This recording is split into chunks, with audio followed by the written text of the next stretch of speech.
Dhara Mehrotra, a visual artist par excellence, an MFA in painting from the Delhi University. She's also the recipient of the Swapan Biswas Award for Academic Excellence and a Fellowship Award from the Ministry of Culture. Her work draws from landscape and its inherent ecology, and her work has been exhibited across India and the world.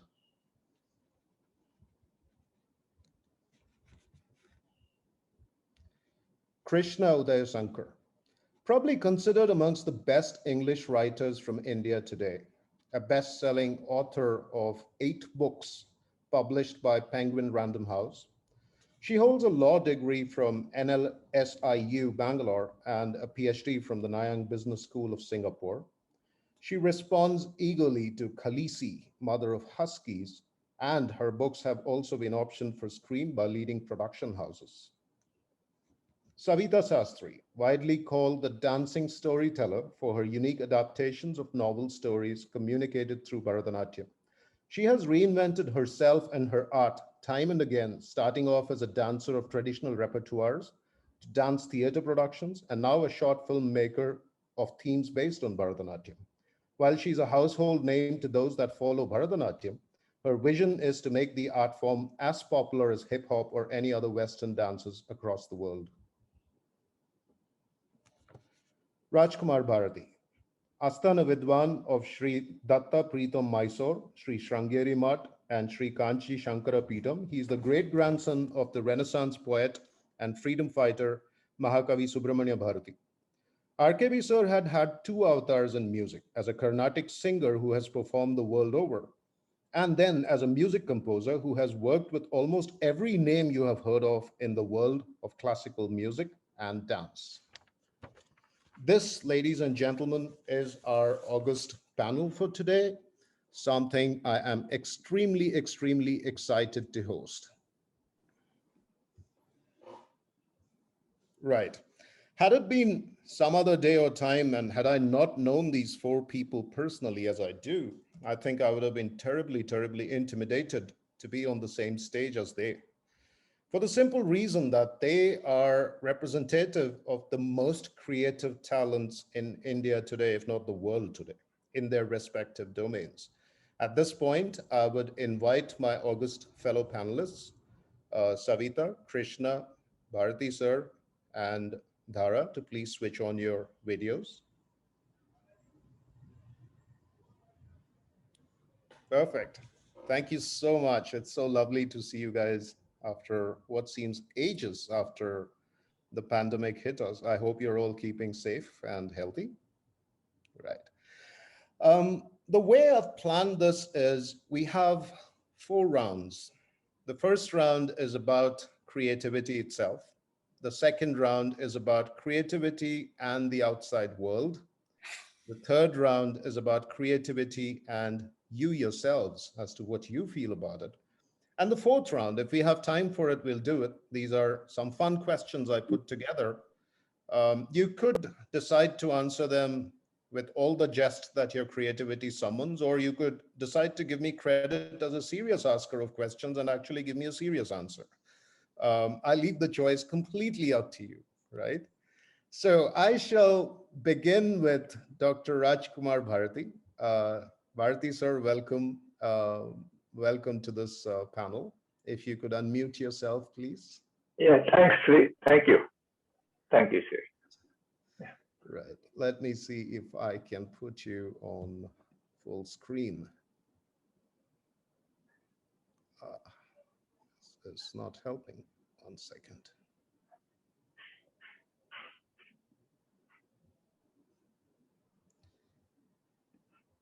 Yeah, he is on full screen, I think. You are on full screen. Perfect.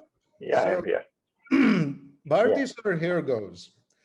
The dictionary says that creativity is to make or produce new things using skill or imagination. This is what the dictionary says creativity is. Yeah. Now, according to you, I have 2 questions. How would you describe it? Is this definition correct, or do you have a different definition? And 2, how would you know it if you saw it in somebody? Thank you for the question. To me, I would put this word creativity in a slightly different format. Like everything is already available. You cannot create anything new. I know the sounds, I know the grammar and everything. Probably I will discover something new or that has not been very much in use, or at least that which sounds new as something creative. And how would I know it? Basically, art is a form of expression, right? Therefore, when somebody expresses something, the artist in me is able to align with the artist in the person who is expressing that particular art or whatever it is. Right. Then there is a rapport, and something in me tells me this is very inspiring. This is very motivating. Then I'm able to find maybe something new, or it has given me a sense of freshness and newness. It may be the same old word or something, but again, it's like the sun rising each day, but every day is new. Therefore, even though the same thought maybe comes in a different format, Sure. so I recognize that as the creative element in that person. Right, right. So you say it's it doesn't have to be something new all the time in its conception, but it could be new in the way it's presented. Absolutely, absolutely. Yeah. Okay. So that creativity, there's two parts to it. Then one is the creation, and one is the presentation. Yeah. Right. And we'll be following up on that bit in the further rounds a little more in detail. Okay.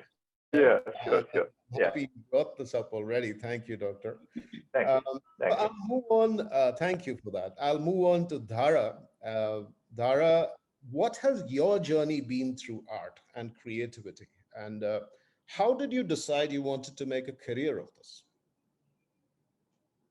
Hi, Srikanth. Thank you so much. It's lovely being here this evening. Um, my journey practically began very early on. During my school years itself, I decided I would follow this path and never really felt the need to think about anything else. Of course, creative endeavors have always been something that rejoiced and always felt happy with indulging myself in. Creativity, if you ask me what creativity is, it's creativity is perhaps an ability to transcend the traditional ways of thinking and an approach that sometimes requires one to let go of certainties. And that's also why it is important. And I mean, through my journey, of course, it's a constant interaction with the forms that inspire me, or any thought or a poem or just maybe a photograph or something that, or an incident that leads to a series of, connected events that leads eventually, it shows up in my work, it sinks in deep into my own conscious and subconscious. And how you know when you see creativity, I mean, how you know it when you see it.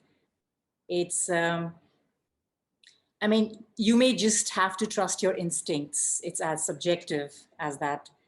And it can either hit you like a meteorite or come to you as a faint murmur. Either ways, one would know creativity. Quick question, Dhara. Have you ever considered writing? No. Okay.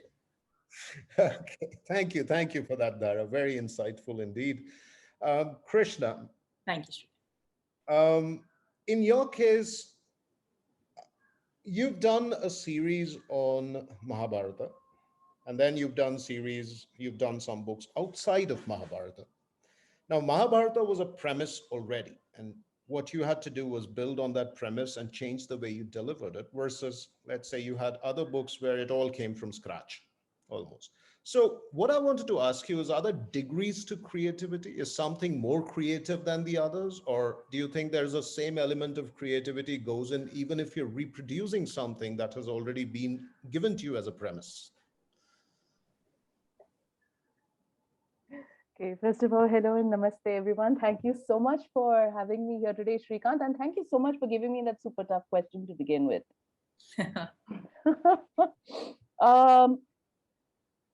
See, I'm just going to backtrack to what Bharati sir and Dhara also said, in sort of link that back to this here, which is, I think, one thing that showed through, even though they may not have used the word in what both of them were saying, is that one definitional component of creativity, I believe, is passion.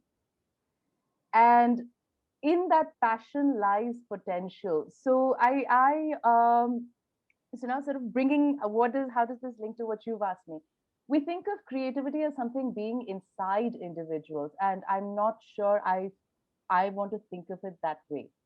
Creativity is a potential that is almost universal, and individuals just harness some of it when we do our work.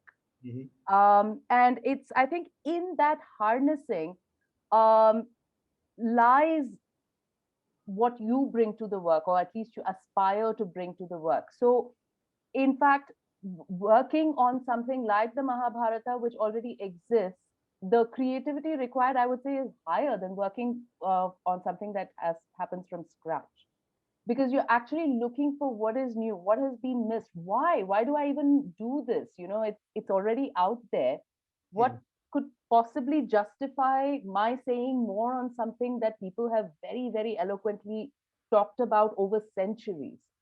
So, but then I think the creativity there comes from finding that times have changed, people have changed, and therefore there is something still left to be said. And that is what you try and pick up on and say it in a context like that.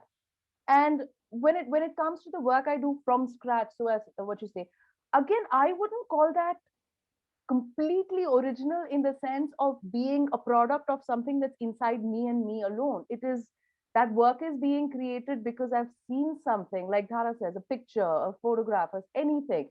It's because I'm angry about something, I'm sad about something. So it's not free of stimuli. It is not uh, um, something that is completely a figment of imagination in that sense. It rests on pillars of reality around us. So I think there's this notion that creativity is a very, very siloed solo thing. And I would want to sort of question that, and also, if we have time, get everyone's inputs on how they feel about that. Sure. But I must say, Krish, that in the manuscripts you created, um, there definitely is a unique story to be told in Mahabharata, as you proved it through your 3 books on it and your prequel on it. So I think there is a lot to be said about creativity in the way you brought it forward. And I'm sure thousands of your fans across India definitely resonated with it for that reason. Otherwise, they would have said this is just another retelling of the myth. So it's an interesting point of view that actually could be more of a challenge in creativity than creating something totally new, like Hobbits or something like that, right? So interesting point of view. I'll move to you, Savitha. Now, our education system has been critiqued in the past for being something that stunts creativity. Um, we are told you go through your schooling for the most part with the view of getting grades in your 12th grade, and so you mug up the periodic table, and you know that FE means something, and I don't know, I've forgotten most of that. But what I'm trying to say is we've actually taught our children not to be creative. And then how do you instill creativity in a child? Or for that matter, I would go ahead and ask you, is age even a bar to learn how to be more creative? Okay, so there are 2 parts to this question then, right? I'll answer the second one. Is there a bar, an age bar to being creative or learning to be creative in the course of our life? And I strongly believe that there is absolutely no age bar. One can be creative at any age. And in regards to the instilling of creativity across different ages, starting from childhood to learning to be creative, even as an adult, even at my age, that's a pursuit I feel I have to engage in, and that I really draw from my experience that creativity needs action. It is not sufficient that you have a certain talent, and I mean by talent, in dance, you might have certain body proportions. You might have certain musculature. You might have really strong legs that might give you an advantage. So we'll call that talent, what you're born with, something that predisposes you to perhaps become successful if you practice. So for me, the creativity needs action is what I am try to emphasize. I think that is something that needs to be taught and imbibed at every stage of life. So I think in the very early stages when you're a child, I remember as a child to switch on Vivid Bharathi. And in those days, my idols were Dharmendra and Hema Malini, from watching them on the telescreen. And I would put on, just a towel over me, pretending to be Hema Malini. And I needed a Dharmendra. So for that, It's hard enough. well, at that age, my Dharmendra had to be sourced from within my home. And the only person that I could really make them comply with my wishes was my domestic help's daughter, Jija. And so I would request her to dance with me behind closed doors. And after a point, she figured out that there was a way to get her 5 paisa or 10 paisa. If I bribed her, she would dance with me. So she was creative, I think, in that situation more than me. Right. So, so self-expression in children is natural.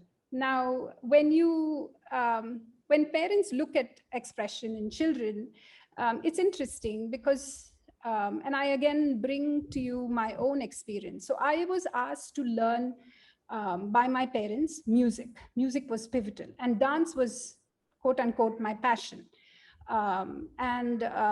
So these two fields, I was allowed to be creative at specific times of the day, at in ways that it was sanctioned by my parents. But as a girl child growing up in south of India, traditional household, beyond this, my self-expression was not something that was encouraged. So in instilling creativity in children, I think we need to look at the whole individual. It is not sufficient to just focus on, okay, let's make them creative for this pursuit. So that is something that I would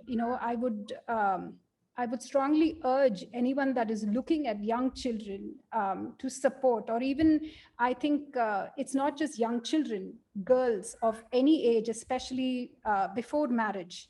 There is a tendency to suppress a certain level of self-expression, which is very important to practice creativity, to have that access to your own vocabulary, to reflect upon your thoughts and articulate it in different fields. So in dance, you still need to be able to articulate it through movement. So for me, dance, I'll just end with a thought. You are as good a choreographer or creator in dance as you can see.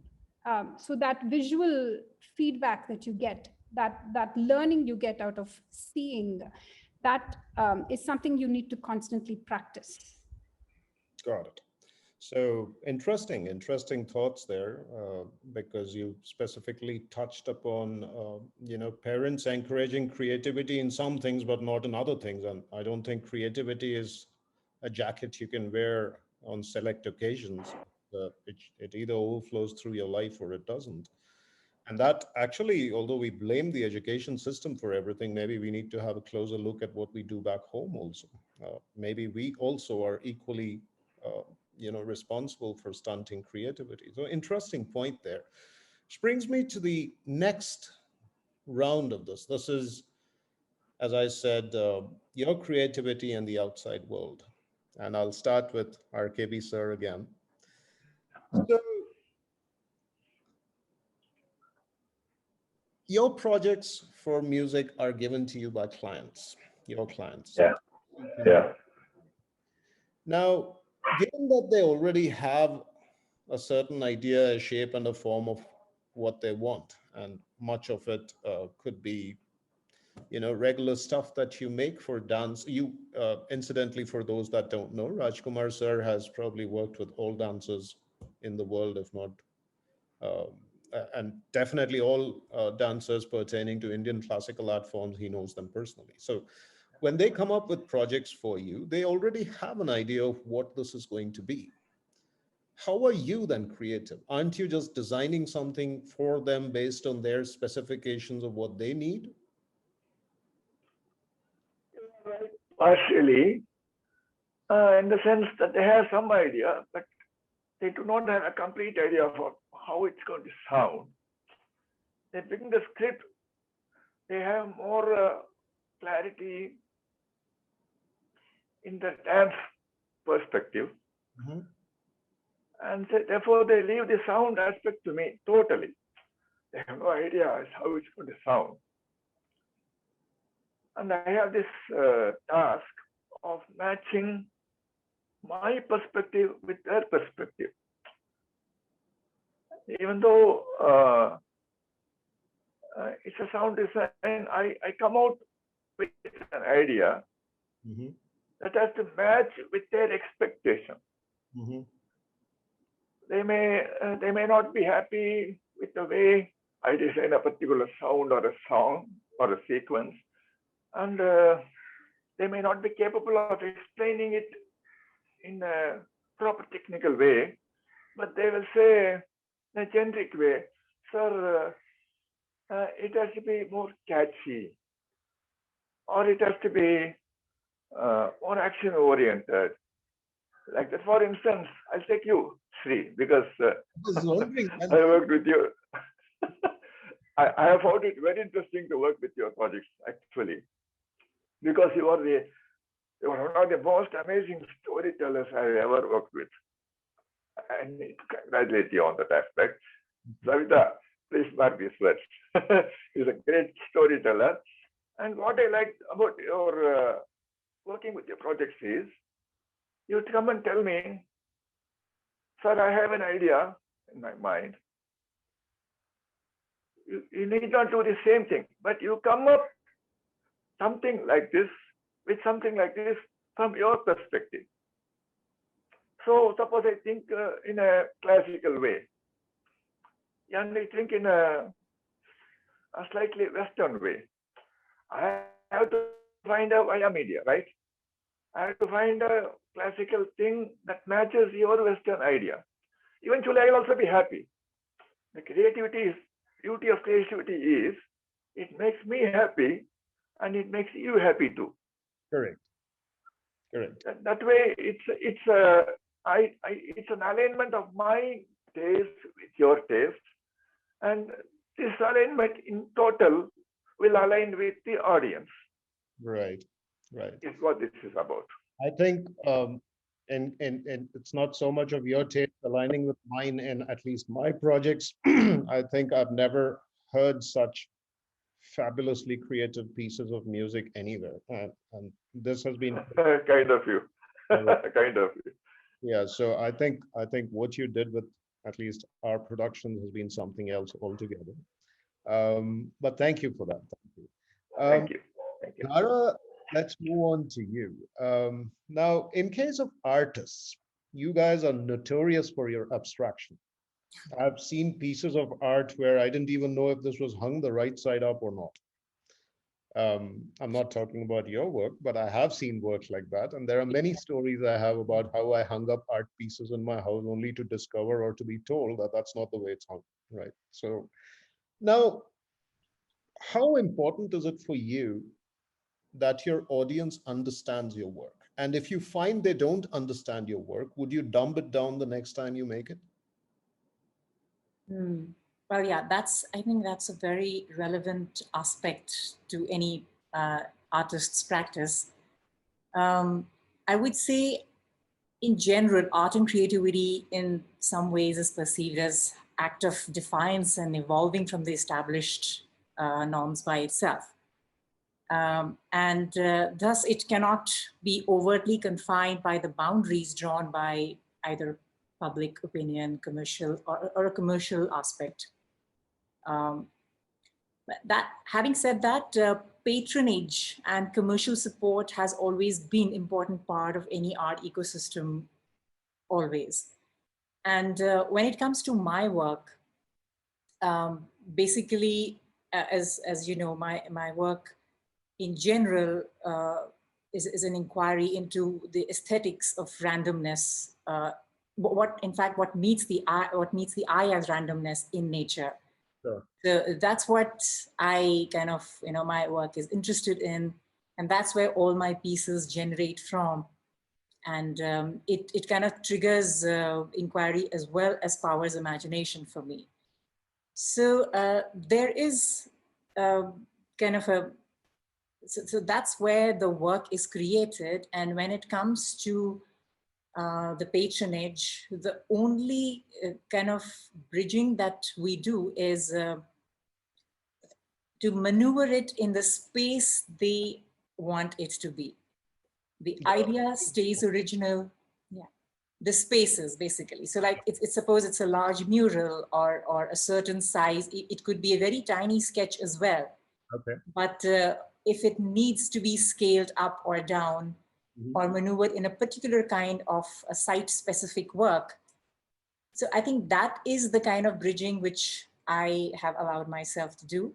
However, the content, the thought, the idea, the spirit, that remains original. I try to stay as dedicated to it as possible.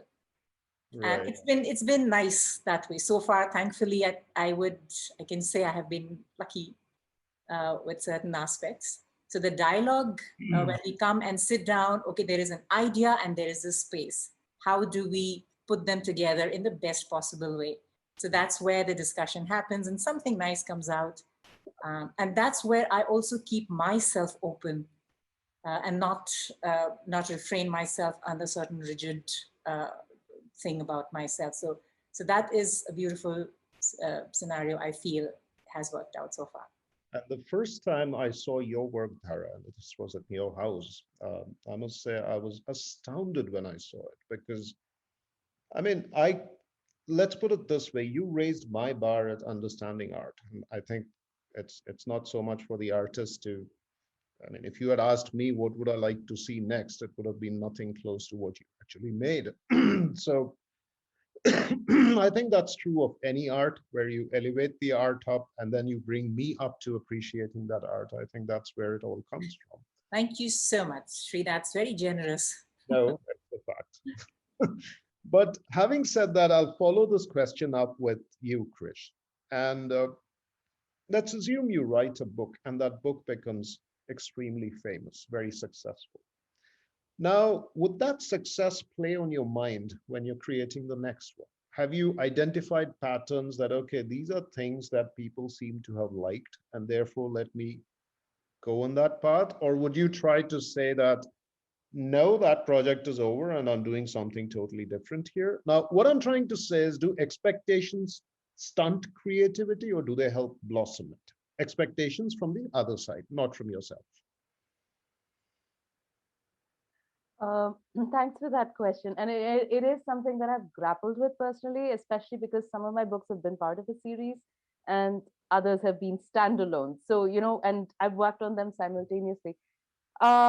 I would be lying if I said there's been no pressure, but Mm. the pressure comes not so much from that the fact that the audience liked it to the fact that can I do justice again with the characters? Because I mean, I think of my primary stakeholder or client in this process is the character. Mhm. I'm borrowing their story. I'm along for the ride. I have the privilege of being able to tell their story. And I think the standard I sort of hold myself to is, am I doing the best job? Am I the best person to tell this person's story? And am I doing the best possible job of telling that story? And Mm. so, particularly with a series, especially with the Aryavarta Chronicles series, people really loved some of the characters that I was terrified to go back. You know, it took me 10 years to write the prequel to that series because I was like, people love this character, and I am terrified if I go back and do something, it's going to be an injustice to that character, and I can't. That's a burden I can't handle. So in that sense, yes, that pressure is definitely there, but it's not so much a pressure to respond to market in that sense. Got it. And again, I don't say this from a place of saying I'm going to write what I want to write, and it's up to the market to like it or not.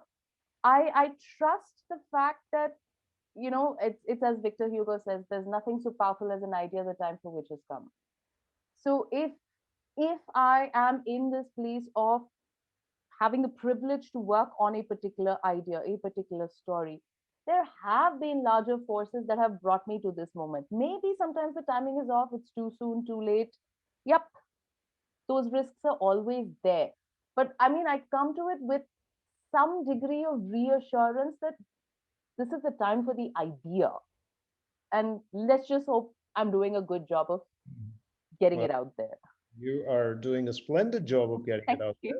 there. Your prequel tied in with the rest of your series so well, and I didn't realize that you had spent 10 years. I mean, time does fly. Because I remember we spent some time at your place in Singapore when you were doing the first Yep. part. So you've actually gone a long way from there. Yeah. It was terrifying. It's one of putting that out there was as terrifying as putting out the first book. Yeah, I can imagine. For you, Savita, I'm going to go back to one of my idols, and people who know me closely would be wondering why I haven't brought him up yet.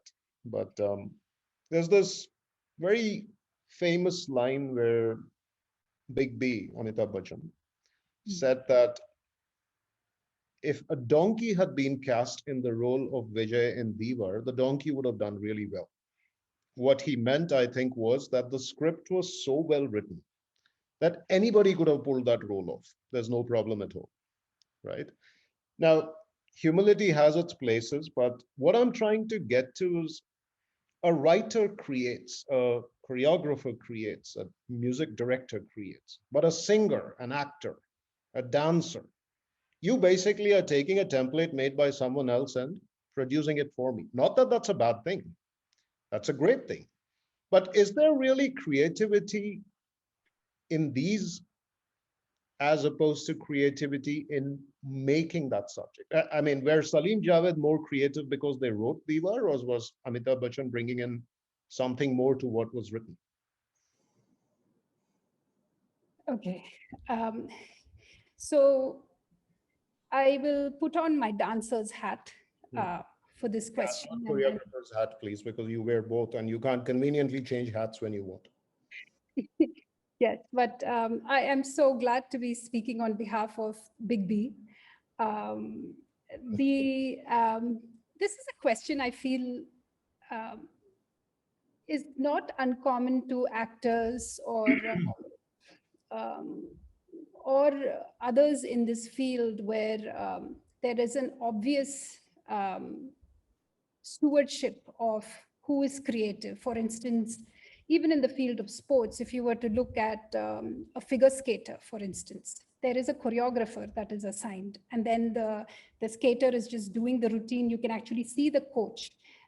Even in terms of, you have coaches for football who are standing on the sidelines, who are basically designing it play by play. So the creativity is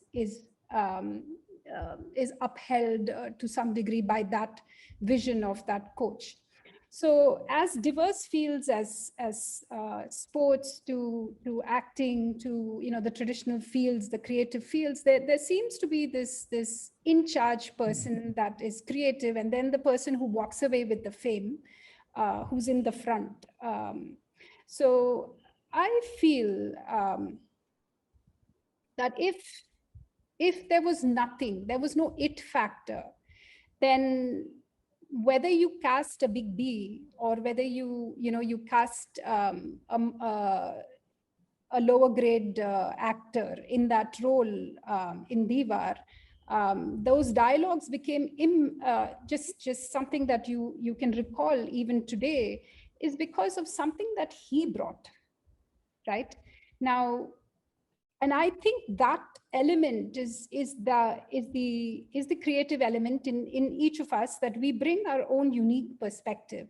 And therefore, to cast that there is no creativity in actors or dancers is probably not valid from my perspective.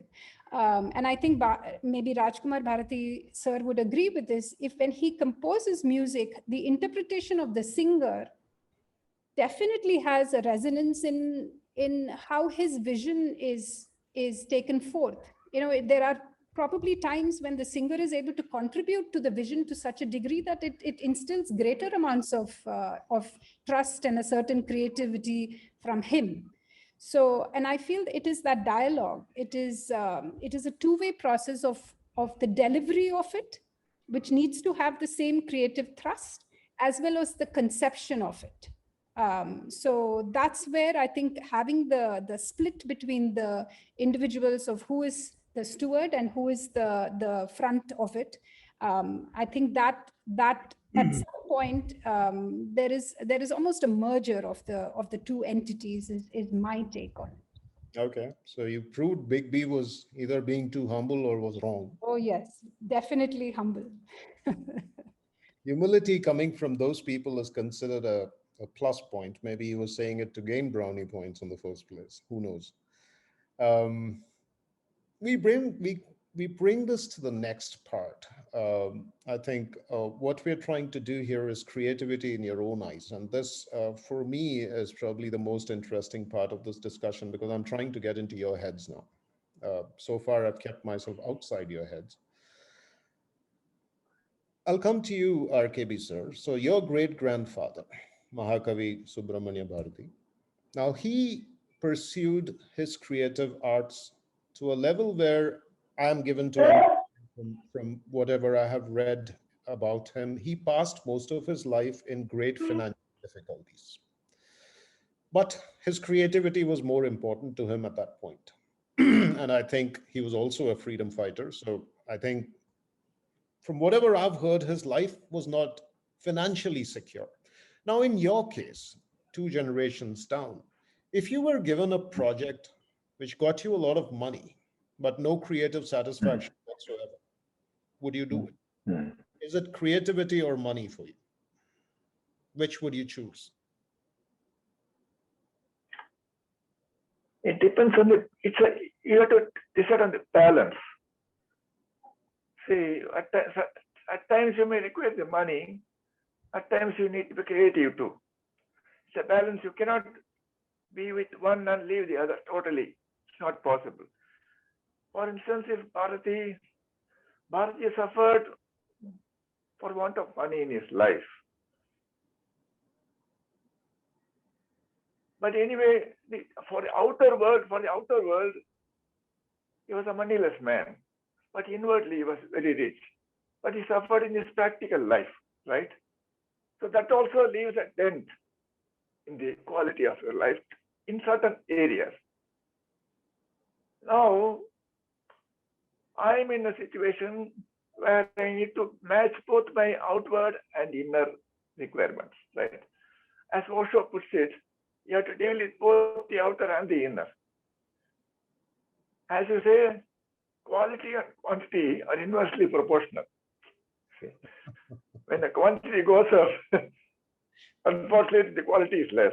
Except And when the quality is high, the quantity becomes less. except in So case it's a balance. quantity and quality are both good. Yeah. That True. also happens. Yeah. So it is always a balance.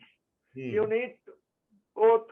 Again, I need to quote Osho said, "Me Zorba the Buddha," he said. Zorba, the Greek god of materialism, and Buddha is for renunciation. So totally be detached, but enjoy everything, is what he used to say. So I adopt that policy.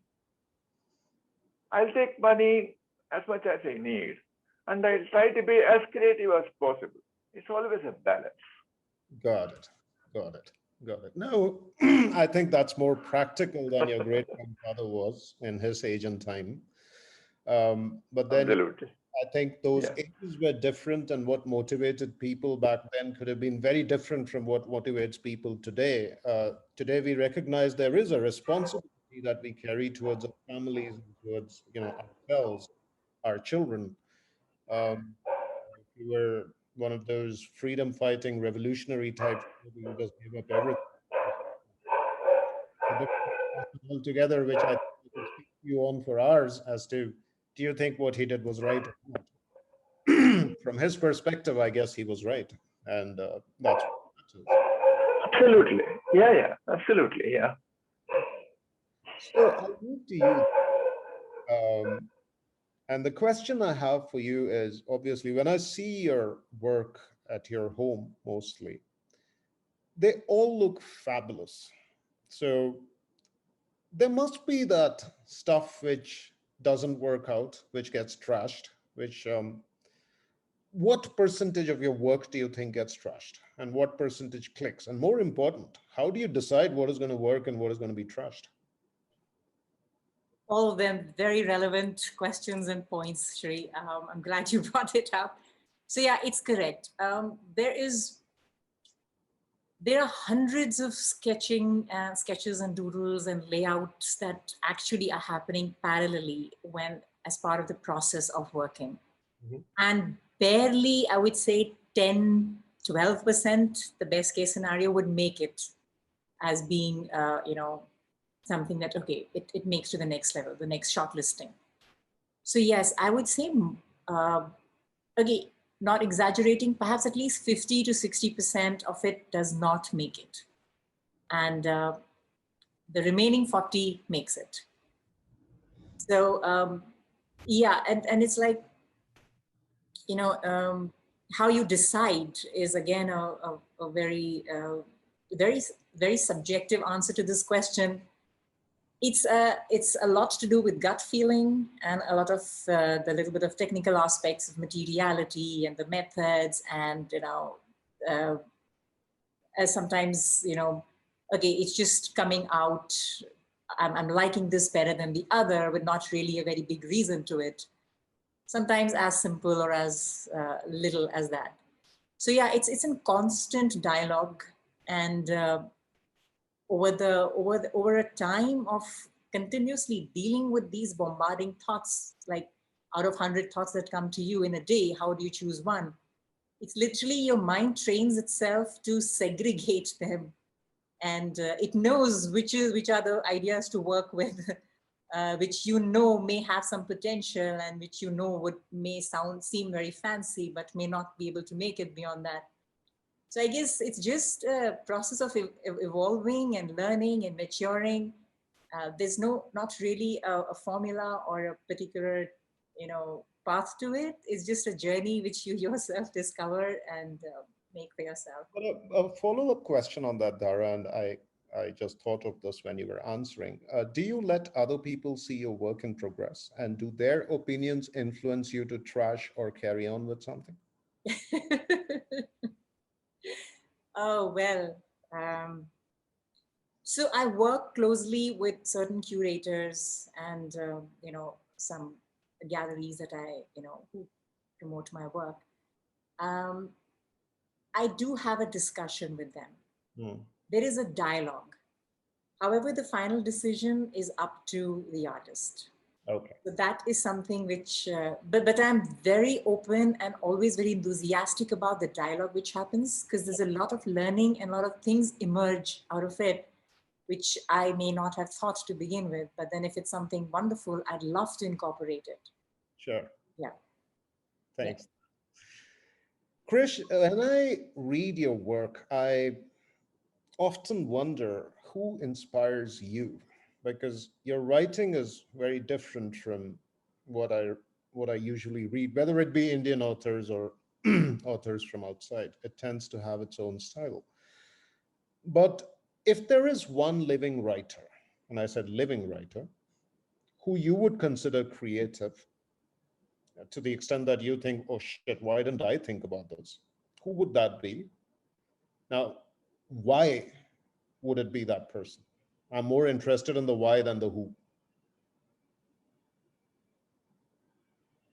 यार मार पड़वाएगा नाम मत बता, नाम मत बता, लेकिन why बता दे.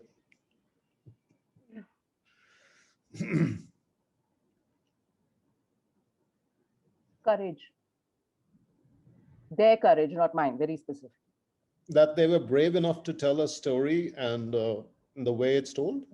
Yeah, I think that would be what I sort of almost envy. And envy is the wrong word, because this is my feeling, not theirs. I mean, it's not their gain in that sense. I mean, they've done the right thing, I haven't. But I think that's what I would admire in them the most: the courage to tell stories despite um, despite the pain involved in telling those stories. I actually tend to be an escapist. I tend to write also because I am running away from reality. So I'm creating all these lovely alternate realities that I can just spend my time in.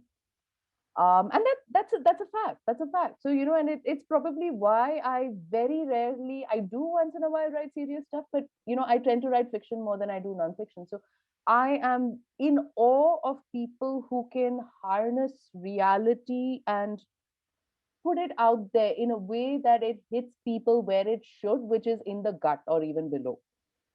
And I don't always have the courage to do that, because I am afraid of the pain that I have to go through by engaging with that reality. So yeah, I think that is and if I'm not naming anyone, it's because I don't think I can stop at one. And I'll Sure. still probably forget a few As people. I So, mentioned, as I mentioned, it's not the name that's as important as to what in that person are you trying to, why it it's would be totally that and totally that. And I think it also has to do with the fact that I think and this is something I'm sure we all relate to from our certain aspects of our background, which is that I realize I'm in a very privileged position to actually have people read what I write. Hmm. And then that always brings up the question of, am I making the opportunity count?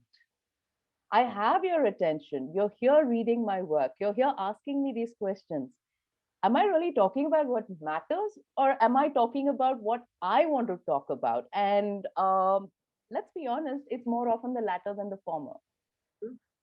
Sure. That is human nature.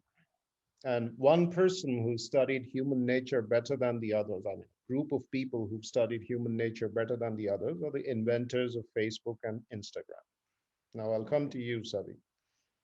Instagram and Facebook lets you put up your model of a 10-minute creativity or a 2-minute creativity or a 10-second creativity and instantly validate it with how many likes you have, right? It's a brilliant model.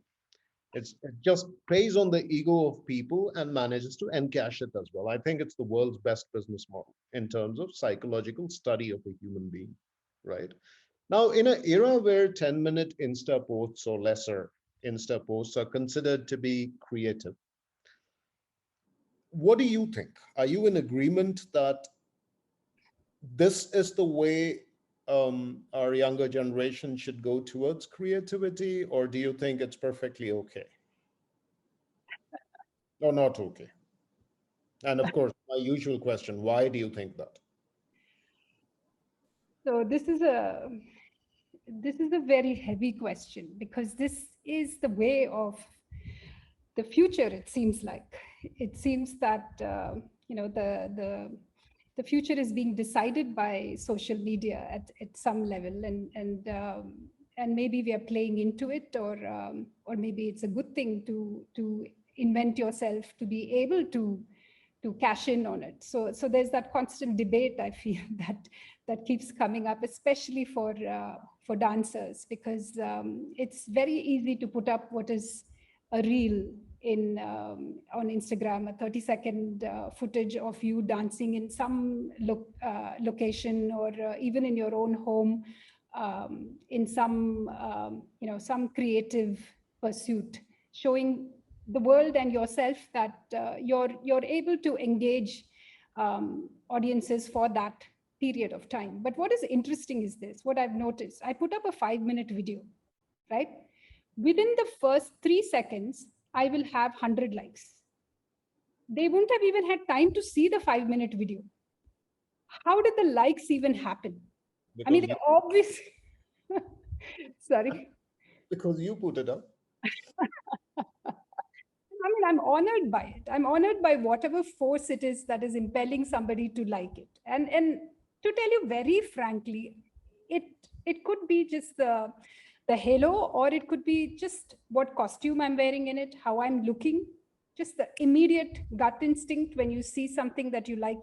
And then the question is, how many of them even stayed on to see the whole 5-minute piece, right? So it's a very clever device. You get instant gratification. It is fantastic marketing by these social media giants. And I think they really play on the human psyche. So if you remember when you were young, you used to, at least in our times, we would all go after these golden stars that your teacher would give you, right? So it was all about that golden star. For me, collecting the golden stars was very important.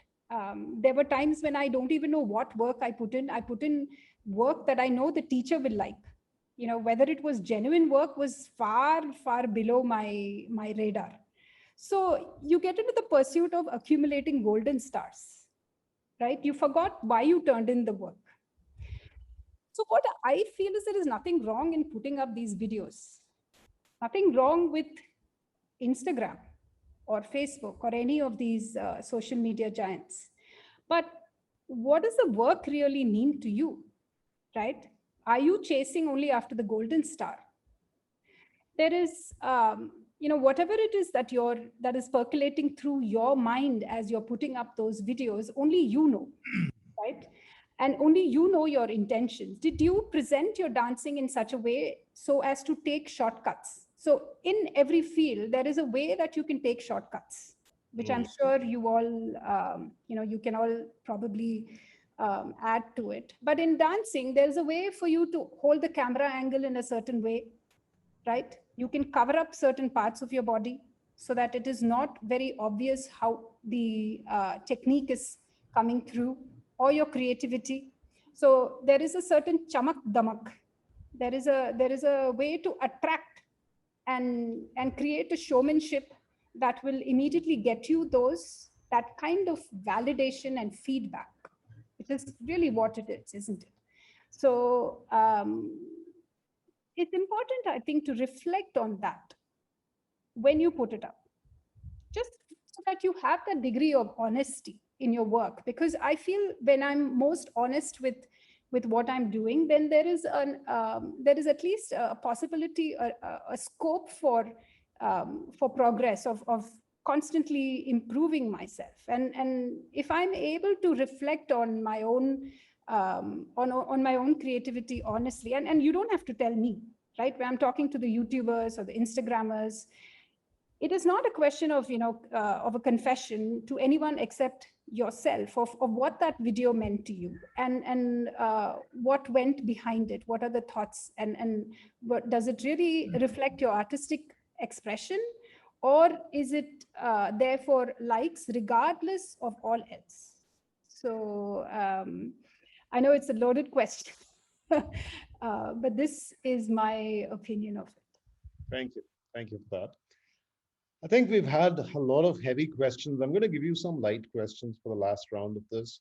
You could answer this in jest. You could answer this seriously. It's completely up to you. We'll keep it really short because we're running out of time. But my first question for you, RKB sir, ever the philosopher, your philosophies that you discuss with me in the middle of our recording sessions are something that stay with me as much as the music you create. So for you, I is more philosophical. If you could know the absolute truth to one question, what question would you ask?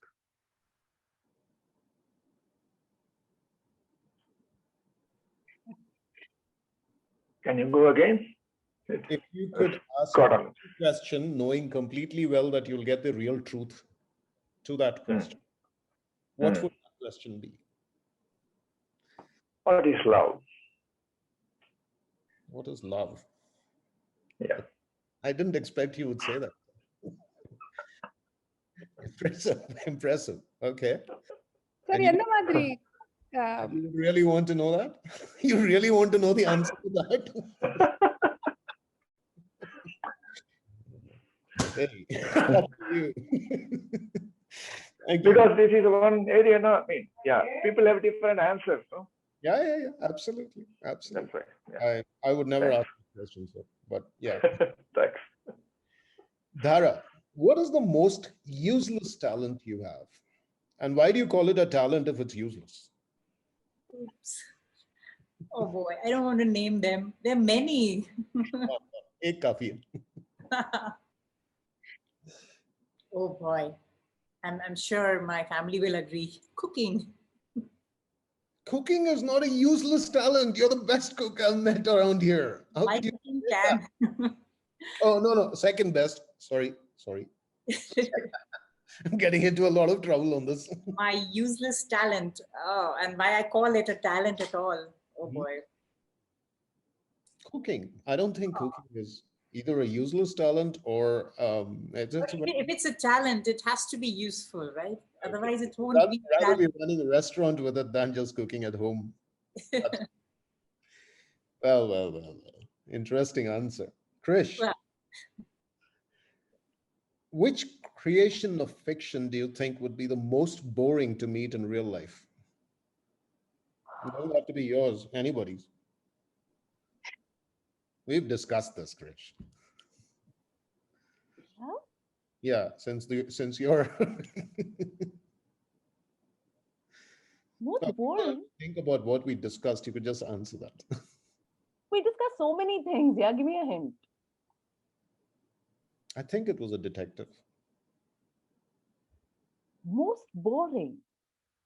To meet in real life, not in the book.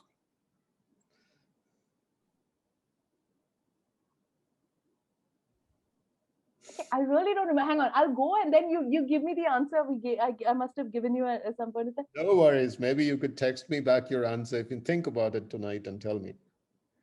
I think the most boring I can think of the top of my head would be the whales from Moby Dick.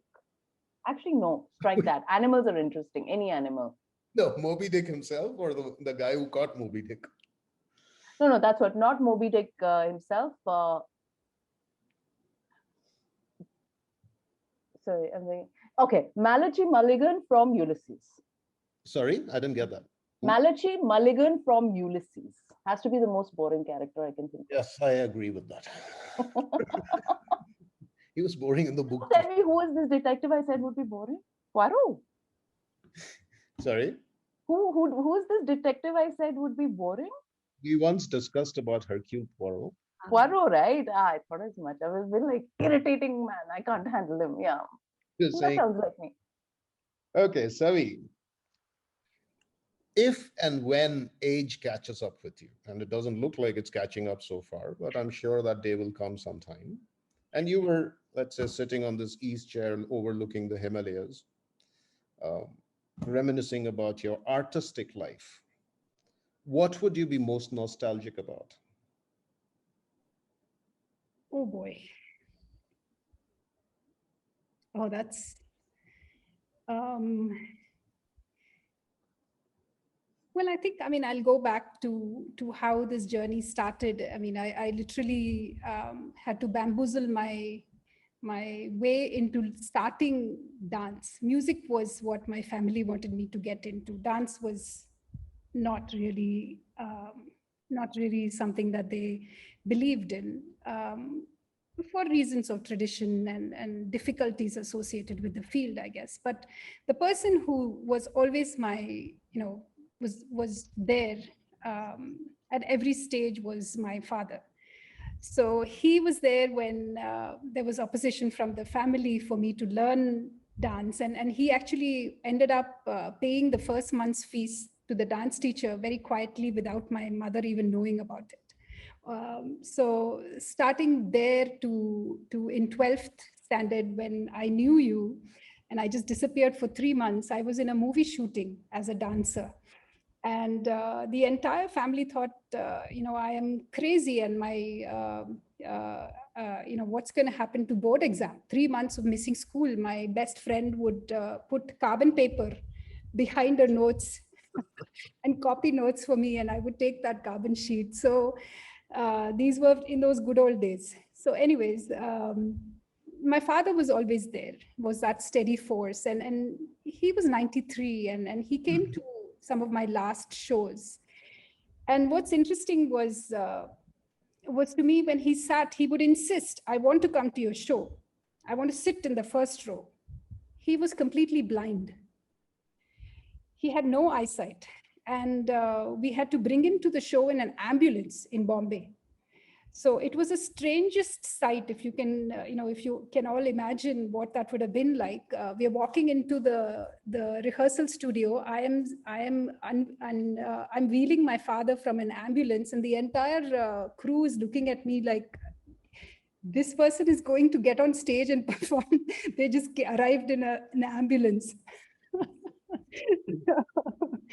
Looking back, I think, assuming my memory is intact, and I would reflect on what my dad did for me. Makes sense. No, some beautiful memories there.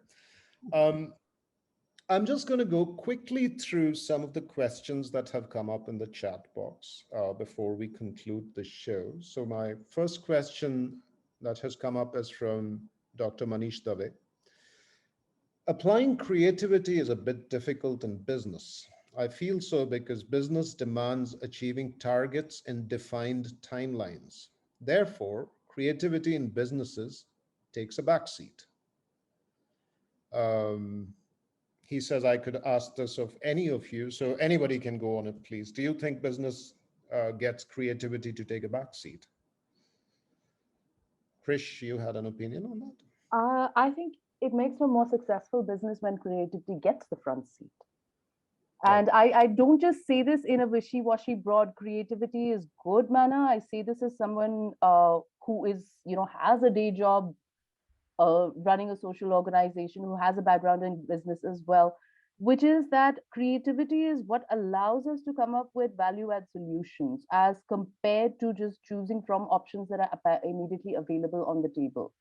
So if you are looking for value creation in any form, and even if that's going to translate into profits, creativity is an essential element of that process. Now, I'm very worried that I'll probably go on at length on this, so I'm going to shut up now.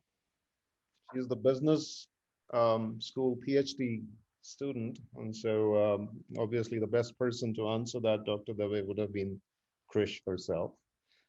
The next question is for you, Dhara. This comes from Meera Gopinath. She says, inspiration, imagination, research, insight, hard work, gifted talent. How do you bring them on your canvas? How do you do it, Dhara? Oh boy. Thank you so much, Meera. That's a beautiful question, but a very complex one to answer. It's a very delicate balance.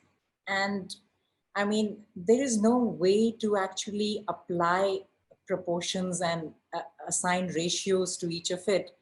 It's just a very, something intuitive. It's an intuitive judgment, intuitive decision.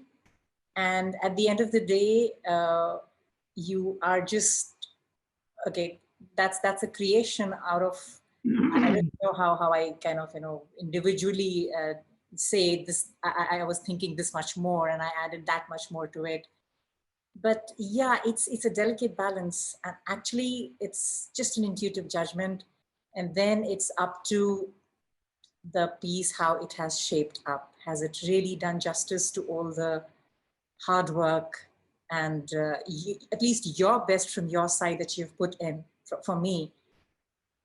And that's where it's the moment of judgment for me. So yeah, there's no very objective answer to it. I'm sorry, I hope it, I have to take it in a very abstract, metaphorical, subjective way. It is a delicate balance. Continuous juggling between all of these and more sometimes. It's just that when you love something, when you love doing what you're doing, all of these don't seem like challenges. It's just, poetry, music, all of that kind of singing along while you're working. Perfect. Thank you, Dhara. Thank you for that. There's a question from Mridula, and this is open to anybody here. And she's talking about hitting a roadblock. Is there a time you hit a dead end and would not know how to proceed on a project? How do you overcome that? Happens all the time to all of us, I'm sure. But yeah. I mean, I have recently had a little thing. Can I take that question? Please, Dhara, please go ahead. Yeah. So yeah, that's a very kind of it's something which every artist or every creative person would face at some point, once more or many times in their artistic journey. I mean, I can give a small peek into how I deal with it. It may not be a general thing for everybody, but these are few of my deductions. There is either you just take that situation and I will keep the piece away, the final piece, and I'll just take up various other sheets of papers and try to solve it in 30 different ways. Like I'm making small kind of prototypes of what could be in my final piece. So my final piece is still untouched, but I'm working on what would be the best possibility. And usually something interesting and useful comes out of these experiments. However, in case where this is not happening, where the block is so thick that it's just not, it is impenetrable for you, then one thing that works best for me is just close it and go to sleep. Let it dawn to you in time yourself. It happens. That also works. Interesting. Did anybody else have any perspectives on this? Different from what Dhara was just mentioning? Anybody hits a roadblock, but I would say, don't call it a block, right? It's a temporary stoppage, right? So you accept the block, if you call it a block, wait for some time, a little rest and a revisit gives you more ideas. Even then, nothing works. Your own process will create a new way, actually. It's like putting a boulder in a stream of water. There is a disturbance, and then water finds a new way, right? Therefore, I'm very sure it looks like a block because then it becomes more mental. It's not a block. You are not in agreement with the situation. There is always a solution. You can find another way.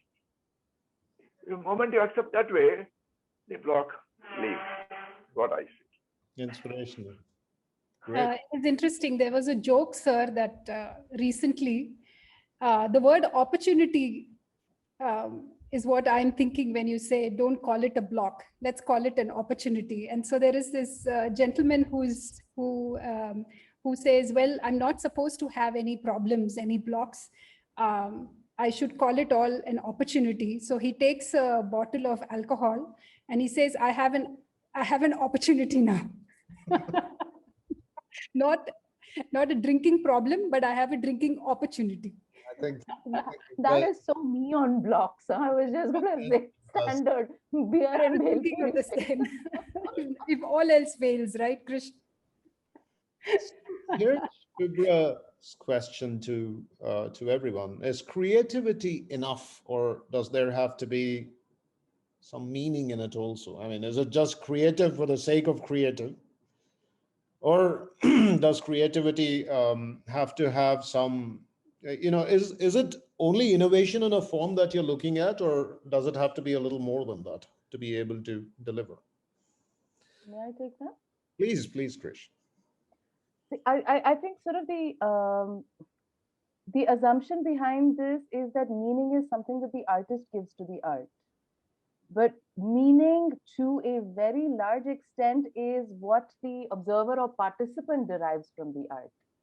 So sometimes when you've innovated and somebody else is, or you've not even innovated, the fact is if somebody is finding meaning in your work, then there is creativity. Whether, and it's like I say, it's my job as writer is 50% or even less. The story comes to life when a reader makes a movie of it in their head as they're reading. So meaning is created by the people, your audience, who are interacting with your art as much as it is by the creator, is my opinion. So yeah, it doesn't have to have, you don't need to be the one putting in a defined meaning and ascribing it to any artwork, is my take. I'd love to hear what others think. If I can add to it, only from the perspective of what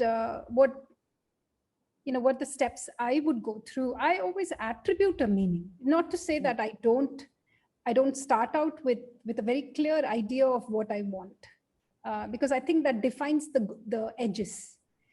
If not, you're just scattered. You're all over the place. So at least for that purpose, it's good to have the parameters set for this is the meaning I am trying to visualize and get across. But it does not have to be, as you rightly said, it need not at all correlate with what the takeaway is from the person, from their subjective and their most unique. And I think that degree of uniqueness enriches both the person who's observing, as well as I think it enriches me that, oh, look, there is another perspective. So it's very exciting to see those other perspectives. Perfect. We've got at least 2 or 3 more questions, but we're seriously short of time. So I'll just take one last question, which comes to us from Varsha.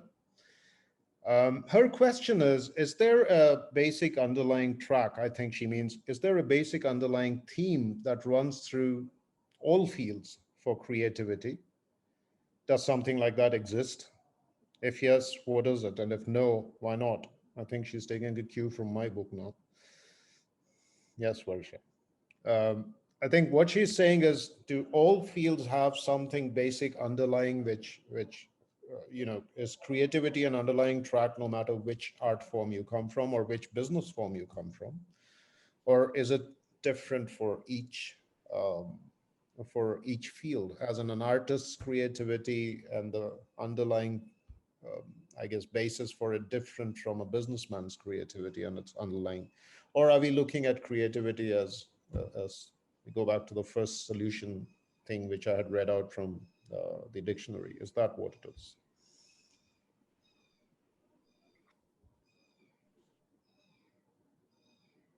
I think if there is one thing that is central to all creative forms, it is a sense of empathy that allows the creator to engage with everything around them. So, if you had to put, I was actually going to say discipline first, but then I said no. I mean, I thought about that, and I think my vote would be on empathy as a central element to all creative tracks. Sure. Perfect. Any other? Empathy. Yeah, empathy is something which I resonate exactly what Krishna you said. Empathy. That is an underlying momentum to all forms of art and expression. Got it. Yes, sir. If I may say that sharing is a theme, right? Sharing. There is it may be a story or whatever it is. Mhm. I'm trying to share the content, the sentiment, whatever is in my consciousness, I'm trying to share. That would be the theme to me, sharing. Like if I have to explain it a little more, as once J.K. said, suppose you go and visit somebody, your friend who is in the hospital, you don't go and talk to him about philosophy of life and death and all those things. Hopefully not. He said, just take his hand in yours, just be. Right, right. So all creativity is sharing.